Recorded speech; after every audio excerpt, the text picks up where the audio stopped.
Hello everyone. माझं नाव आहे निलेश सोनवणे आणि आज मी तुम्हाला AI म्हणजे काय, ठीक आहे, हे मी तुम्हाला शिकवणार आहे. तर आज आपण बघणार आहोत की AI म्हणजे काय असतं ते, पण त्याचा वापर कसा करू शकतो, AI नेमकं तुमच्या कसं उपयोगी पडू शकतं. तर या सगळ्या गोष्टी आज मी तुम्हाला शिकवणार आहे. तरी सगळ्यांनी लक्ष देऊन ऐका. तर आजच्या टॉपिकमध्ये, आजच्या लेक्चरमध्ये आपण काय काय बघणार आहोत? तर आपण सगळ्यात पहिले बघणार आहोत की AI म्हणजे काय? की नेमकं हे AI असतं काय? हे काम कसं काय करतं? आणि हे आपलं कुठे-कुठे त्याचा आपल्याला उपयोग होऊ शकतो. तर पहिला आपला टॉपिक आहे व्हॉट इज AI? त्यानंतरून दुसरी गोष्ट आपण बघणार आहोत की हिस्ट्री ऑफ AI.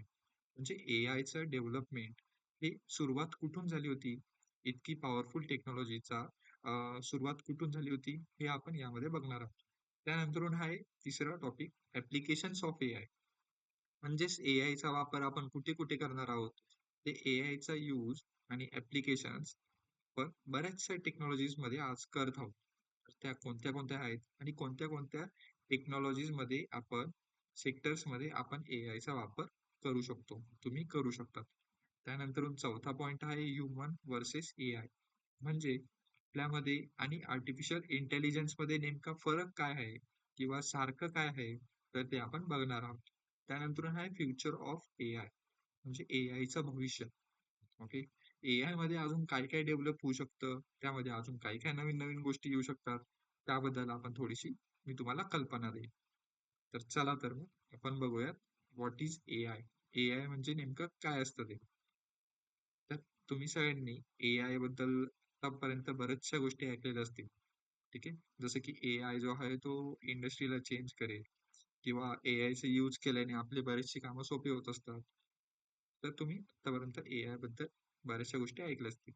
आज आपण बघणार आहोत की नेमकं हे आर्टिफिशियल इंटेलिजन्स असतं काय? ओके. तर आर्टिफिशियल इंटेलिजन्स म्हणजे एक आपल्यासारखा ह्युमन्स असतो. म्हणजे ज्या कॅपॅबिलिटीज आपल्या ह्युमनकडे असतात, त्याच कॅपॅबिलिटीज आपण काय करतो? आपण एका मशीनला देतो आणि त्या मशीनला म्हणतो आपण आर्टिफिशियल इंटेलिजन्स. आर्टिफिशियल म्हणजे काय? कृत्रिम म्हणजे अशी गोष्ट जी की मानव निर्मित आहे. आणि इंटेलिजन्स म्हणजे बुद्धिमत्ता, जी की आपल्याकडे आहे. म्हणजे काय बुद्धिमत्ता म्हणजे काय बरं सर? तर बघा, बुद्धिमत्ता म्हणजे आपण ॲज अ ह्युमन, जसे की मी आणि तुम्ही, आपण नवीन-नवीन गोष्टींचा अभ्यास करू शकतो. आपण लर्न करू शकतो. त्यानंतरून आपण थिंक करू शकतो. म्हणजे काय? आपण विचार करू शकतो. पण एखाद्या नवीन प्रॉब्लेमचा स्वतःहून सोल्युशन आपण ते शोधू शकतो. ओके. त्यानंतरून आहे आपण डिसिजन घेऊ शकतो. म्हणजे आपण आपला स्वतःचा निर्णय पण स्वतः घेऊ शकतो. ठीक आहे. जसं की तुम्ही घेतात. तुम्हाला स्कूलमध्ये जायचंय, तुम्हाला नवीन-नवीन टॉपिक शिकायचे, विषय शिकायचे. त्यानंतर तुम्ही गेम्स खेळतात वेगवेगळे. त्या गेम्समध्ये तुम्ही तुमचे डिसिजन स्वतः घेत असता. ओके. आणि मोठे होत गेला की तुम्ही असे बरेचसे डिसिजन तुमच्या लाईफचे तुम्ही स्वतःहून घ्यायची कॅपॅबिलिटीज आपल्या सगळ्यांकडे असते. तर ह्याच कॅपॅबिलिटीजलाच म्हणतात लर्न, थिंक आणि मेक डिसिजन. या 3 कॅपॅबिलिटीजला म्हणतात इंटेलिजन्स. आणि ह्या कॅपॅबिलिटीज आपल्याकडे तर आहेच. पण आपण ह्या कॅपॅबिलिटीज आपण काय केल्या? आपण ह्या कॉम्प्युटरला दिल्या. एका मशीनला दिल्या. म्हणूनच आपण त्याला काय म्हणतो? आर्टिफिशियल इंटेलिजन्स असं म्हणत असतो. जसं की for example Google maps. Okay. आता तुम्ही सगळ्यांनी तर Google मॅप्सचा यूज केलाच असेल. आपल्याला जर एखाद्या ठिकाणाहून दुसऱ्या ठिकाणी जायचं असेल, तर त्यासाठीचा रस्ता, कोणत्या रस्त्याने आपल्याला जायचंय, कोणत्या रस्त्यावर ट्रॅफिक कमी राहणार आहे, ह्या सगळ्या गोष्टी आपल्याला Google मॅप्स दाखवतो. आणि प्लस त्यानंतरून तो आपल्याला वेळही दाखवतो. म्हणजे आपल्याला एका ठिकाणाहून दुसऱ्या ठिकाणी जायला किती वेळ लागणार आहे, हे सुद्धा तो आपल्याला दाखवत असतो. तर त्यानंतरून आहे व्हॉइस असिस्टंट लाइक Siri. जसं की तुम्ही यूज केलंच असेल, आपल्या मोबाईलमध्ये एक व्हॉइस असिस्टंट असतो. ओके. तुम्ही एकतर Siri यूज करू शकता किंवा आपल्या मोबाईलमध्ये Google असिस्टंट असतं. ठीक आहे. त्याचं नाव आहे Gemini. मी तुम्हाला पुढे जाऊन त्याचा एक डेमो सुद्धा दाखवणार आहे.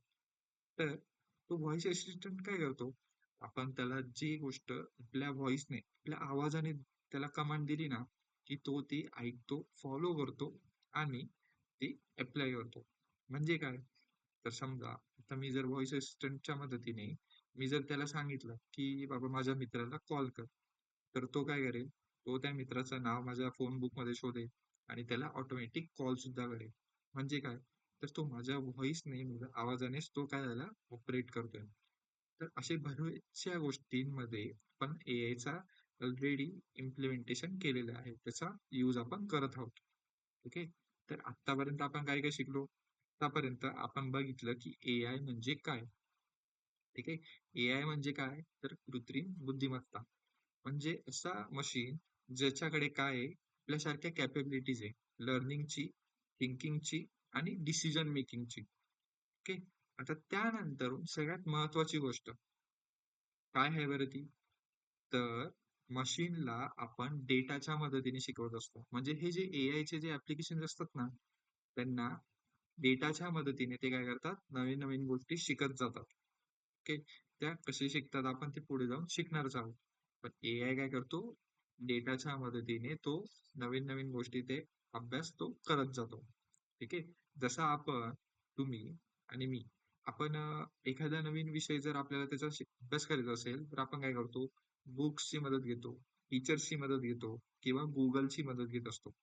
तसंच हा एआय सुद्धा डेटाच्या मदतीने काय करत असतो? नवीन-नवीन गोष्टी, पॅटर्न्स तो शिकत असतो. ठीक आहे. आता आपण बघितलं व्हॉट इज एआय. ओके. पण कृत्रिम बुद्धिमत्ताबद्दल आता बघितलं. पण आता आपण बघू की त्याची सुरुवात नेमकी कुठून झाली होती. ठीक आहे. तर 1950 मध्ये त्याची सुरुवात झाली होती आणि एआयचा जन्म झाला होता. जेव्हा की कम्प्युटर्स एकदम बेसिक कॅल्क्युलेशन सायंटिफिक मदतीने करत होते. आणि त्या सायंटिस्टचं नाव होतं ॲलन ट्युरिंग. ठीक आहे.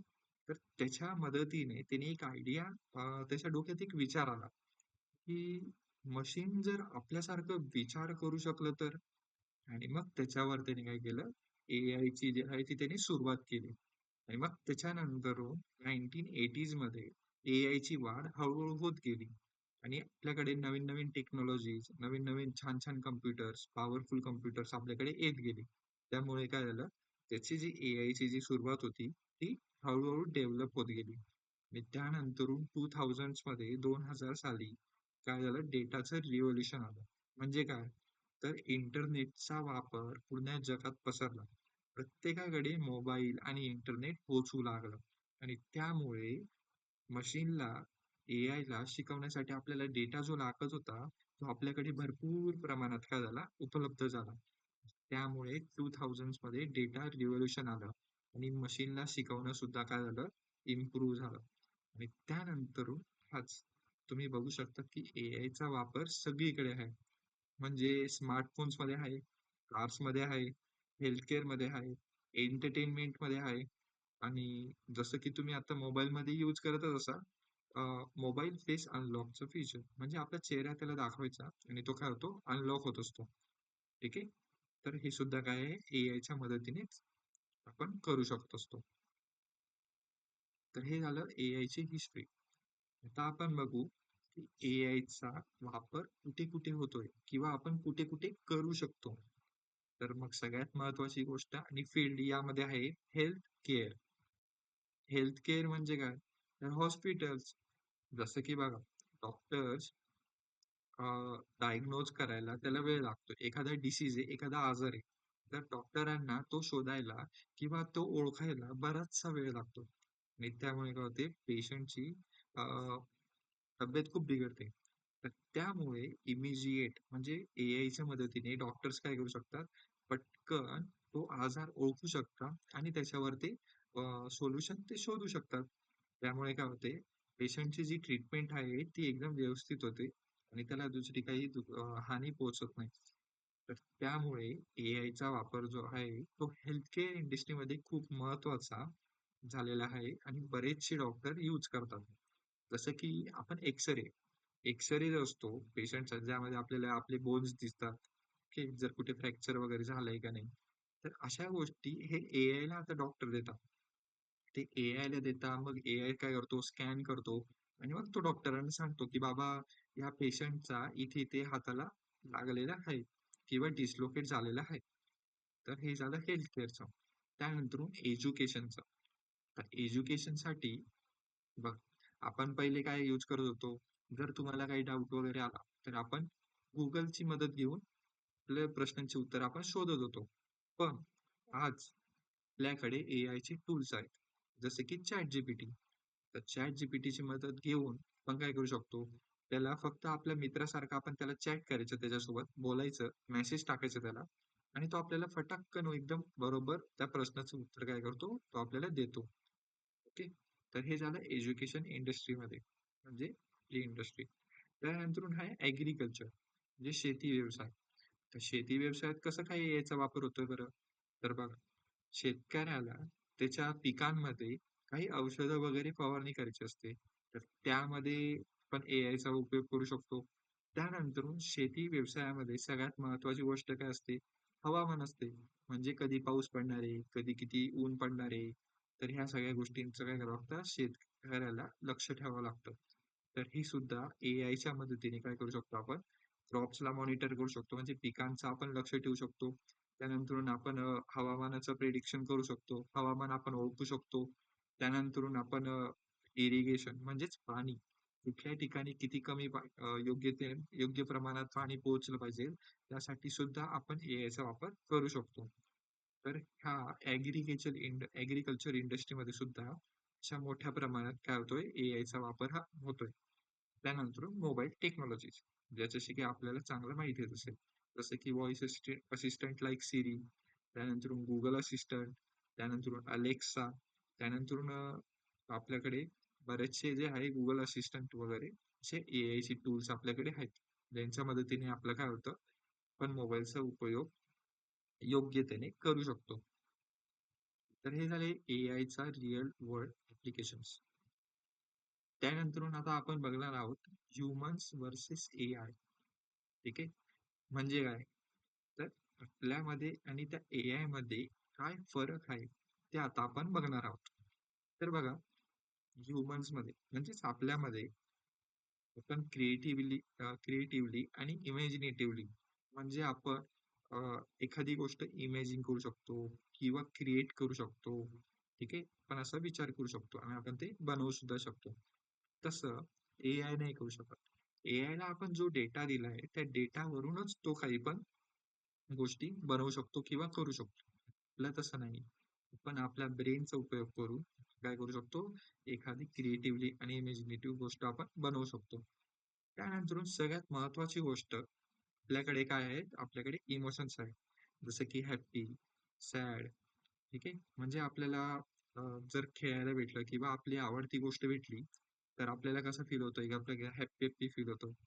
पण जर आपल्याला खूप सारा होमवर्क जर आपल्या टीचरांनी दिला असेल, तर आपल्याला खूप सॅड फील होतं.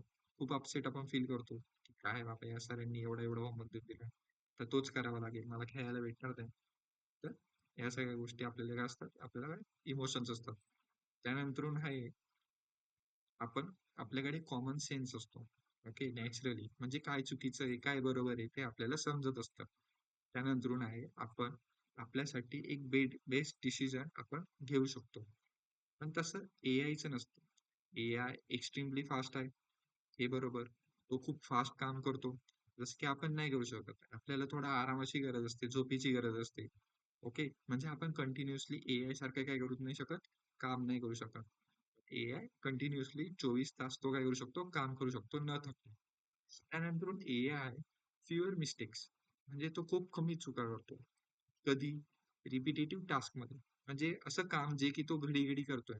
ठीक आहे, आता घडी घडी करतोय तर तो खूप प्रॅक्टिस त्याची झालेली असते, तो खूप ट्रेन झालेला असतो. त्यामुळे तो खूप कमी किंवा नाही चुका, काही चुका करत नाही. ओके. त्यानंतरून त्याच्याकडे इमोशन्स तर नसतात, फिलिंग्स पण त्याला नसतात, कारण की तो एक मशीन आहे. ओके. तर तो आपल्यासारखा काय काय करू नाही शकत, इमोशन्स आणि फिलिंग्स फील नाही करू शकत. ओके. त्यानंतर सगळ्यात महत्वाची गोष्ट, त्याला शिकण्यासाठी डेटाची गरज असते. ठीक आहे. जसं की मी तुम्हाला सांगितलं होतं एआय मध्ये, की आर्टिफिशियल इंटेलिजन्स हे डेटाच्या मदतीने काय करतं, नवीन नवीन गोष्टी हे शिकत असतं. आणि सगळ्यात लास्ट आणि महत्वाची गोष्ट, फॉलोज प्रोग्रामिंग स्ट्रिक्टली, म्हणजे तसं त्याला प्रोग्राम केलेलं आहे ना, तसंच तो काय करेल, वागेल. तर हे झालं ह्युमन वर्सेस ए आय. त्यानंतर आहे the future of A I. पण ही हिस्ट्री बघितली की ए आय ची हिस्ट्री काय होती. बरं मग आता आपण फ्युचर बघूया की ए आयचं फ्युचर मध्ये काय होईल ते. तर फ्युचर मध्ये ए आय अजून फास्ट बनेल, अजून स्मार्ट बनेल आणि अजून कॅपेबल बनेल अंडरस्टँडिंग कॉम्प्लेक्स सिच्युएशन. म्हणजे खूप अवघड टास्क जे असतात, अवघड कामं जे असतात, ते तो काय करू शकतो, एकदम फास्ट आणि इफिशियंटली तो करू शकेल. त्यानंतर एज्युकेशन रिव्हॉल्युशन. म्हणजे एज्युकेशन इंडस्ट्रीमध्ये सुद्धा म्हणजे आपली जी इंडस्ट्री आपण अभ्यास करतो, शिक्षण घेतो, त्यामध्ये सुद्धा बराचसा फरक पडेल. का बरं? कारण की तुम्ही जे शिकणार आहात किंवा तुमचा जो फ्युचर गोल आहे, त्यामध्ये एआयचा वापर जो आहे तो खूप होणार आहे. तर त्यामुळे एज्युकेशन इंडस्ट्री पण चेंज होईल. म्हणजे ज्याला एआयचं नॉलेज आहे, तो काय करू शकतो? एआयच्या मदतीने पटापट एखादी गोष्ट शिकवू शकतो किंवा त्याच्याकडून काम करून घेऊ शकतो. म्हणजे काय होईल? तो एकदम फास्ट काम करेल. ओके. तर त्यामुळे काय होईल, एज्युकेशनमध्ये रिव्हॉल्युशन. त्यानंतर स्मार्टर फार्मिंग, जसं की मी तुम्हाला सांगितलं की ते स्मार्टर फार्मिंग ऍग्रिकल्चर इंडस्ट्रीमध्ये आपण करू शकतो. त्यानंतर हेल्थ केअर ऍडव्हान्स होईल. म्हणजे कोणता पण डिसीज डिटेक्ट करायला आपल्याला डॉक्टरांच्या स्किल्सवर आपल्याला डिपेंडंट असावं लागणार नाही. म्हणजे आपण एआय कडून मेडिसिन घेऊ शकतो. छोटे-छोटे जर आपल्याला काही प्रॉब्लेम्स असतील, जसं की सर्दी झालं, खोकला झालं, तर त्यासाठी डॉक्टरांकडे जाण्याची गरज नाही. आपण काय करू शकतो, एक एआय डॉक्टर आपण बनवू शकतो, जो की आपल्याला चेक करेल, आपल्याला आपल्या हेल्थनुसार तो आपल्याला मेडिसिन्स वगैरे सजेस्ट करेल. ओके. तर अशा गोष्टी. तर हे झालं फ्युचर ऑफ एआय. जेव्हा की एआय खूप पॉवरफुल असेल आणि ह्युमन्स आपली काय गरज असेल मग तेव्हा. एआय जर एवढ्या सगळ्या गोष्टी करतोय, तर आपली गरज याच्यासाठी आहे कारण की आपण क्रिएटिव्ह आहोत. क्रिएटिव्हिटी आपल्याकडे आहे, एम्पॅथी आहे आपल्याकडे आणि आपण इथिकल डिसिजन घेऊ शकतो एआय बद्दल. तर हे होतं आजचं लेक्चर. आतापर्यंत आपण बघितलं फ्युचर ऑफ एआय बघितला. तर तुम्हाला जर काही क्वेशन असतील, तर तुम्ही मला कमेंटमध्ये किंवा डायरेक्ट मला मेसेज करून विचारू शकता. ओके. Thank you.